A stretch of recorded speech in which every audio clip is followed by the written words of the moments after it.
ঢাকা-চট্টগ্রাম মহাসড়কের কুমিল্লা অংশে যানবাহনের চাপের পাশাপাশি যুক্ত হয়েছে সড়ক সংস্কার কাজ। ফলে অনেক জায়গায় যানবাহন ধীরগতিতে চলাচল করছে, বাড়ছে যাত্রীদের ভোগান্তি।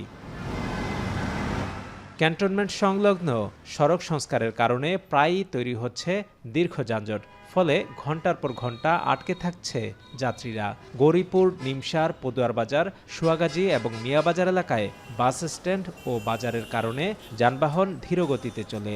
রাস্তার পাশেই যাত্রী ও পণ্য ওঠানামা করায় প্রায়ই তৈরি হচ্ছে যানজট।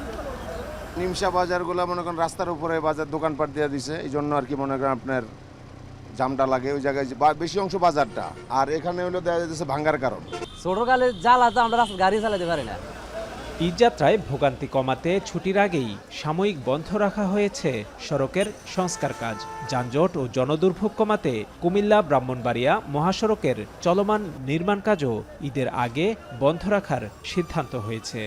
বিভিন্ন বাজার এলাকায় যেসব অবৈধ উচ্ছেদের যে বিষয়টা আছে, এটা আমরা প্রত্যেকটা বাজারেই যেখানে যেখানে অবস্টাকল আছে সেখানে আমরা উচ্ছেদের ব্যবস্থা করব।